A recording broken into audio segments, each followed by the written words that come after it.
होने जा रहा हूं और टैली कर लेना अगर ये इंफॉर्मेशन गलत निकल जाए तो, जो होने वाला है।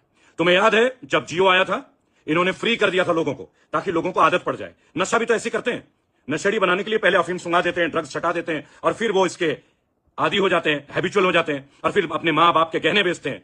इसी तरह रिलायंस जियो ने पहले लोगों को फ्री डेटा दे दिया, राइट? अब एयरसेल खत्म, वोडाफोन खत्म, आइडिया खत्म, हचीसन खत्म, अब क्या रह गया? जियो, और रेट दबा के बढ़ा दी। अब नई बात सुनो, यही हाल होना है सोने का।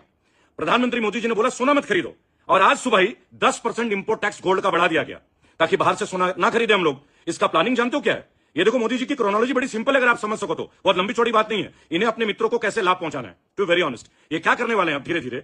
अभी आपको पता है खदान दे दिया गया गोल्ड का, छत्तीसगढ़ वगैरह में, अदानी जी को भी मिल रहा है। अब गोल्ड रहेगा अदानी जी और अंबानी जी का, और ये जितने ज्वेलर है, कल्याण ज्वेलर, सेनको ज्वेलर, ये सब बंद होंगे। गली गली में, जैसे रिलायंस फ्रेश, रिलायंस स्मार्ट, अब गोल्ड की तमाम दुकानें जो है ना, केवल अंबानी और अदानी की होगी, बराबर? अभी कोई नीट की बात नहीं करेगा, मैं आपको उसके ऊपर भी बताने वाला हूं। पहले आप गोल्ड की बात सुन लो, और बहुत जेन्युइन इंफॉर्मेशन आपको दे रहा हूं, और तुलना कर लेना। कोई बीजेपी का नेता अगर हिम्मत है माइक ला ले तो आ जाए डिबेट करने, अपने घर बुला ले, चैनल पे बुला ले, मैं वहीं आके डिबेट कर लूंगा।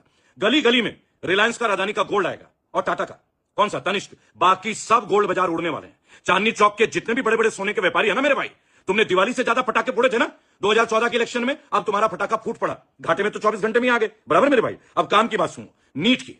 जो आदमी इतना बड़ा election, Gyanesh Kumar, 2,40,000 security personal को लेके बिना हिंसा के इलेक्शन करा सकता है, अब माननीय प्रधानमंत्री के राज में नीट सेंट्रल गवर्नमेंट के अंदर आता है, स्टेट गवर्नमेंट के अंदर नहीं आता है। अंधभक्तों गौर से सुनना, 2017 में पटना और जयपुर में पेपर लीक, 2021 में जयपुर, यूपी और महाराष्ट्र सरकार बीजेपी की, 2024 झारखंड और बिहार पेपर लीक, और 2026 सीकर और जयपुर पेपर लीक बीजेपी शासित प्रदेश में, बराबर?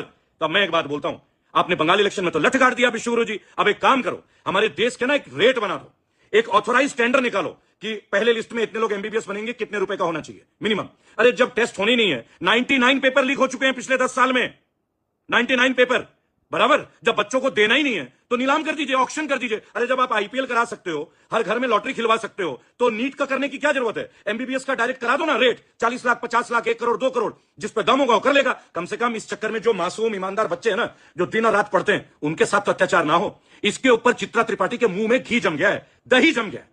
सुधीर चौधरी गूंगा हो गया है, और वो गंजा रजत शर्मा, उसके तो होश ही नहीं होगी, वो नीट की बात नहीं करेगा। लेकिन सोना ना खरीदने के फायदे 24 घंटा मीडिया में चलेगा, लेकिन तुम लोग है कि आंखें खुलेंगी नहीं, तुम्हारी कभी नहीं खुलेंगी। और हम जैसे लोगों को फिर तुम अगेन बोलोगे वामपंथी है। अब तुम ही बताओ ना, 99 पेपर लीक, अखबारों में सुर्खियां नहीं है। रशिया ने बोला कल तेल ले लो डिस्काउंटेड रेट पे, मोदी जी ने मना कर दिया। क्यों?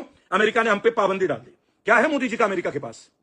क्या है ट्रंप के पास, जो ट्रंप ओपनली दहाड़ रहा है कि मैं 24 घंटे में उतार दूंगा गद्दी से मोदी जी को? मोदी जी है क्या मामला?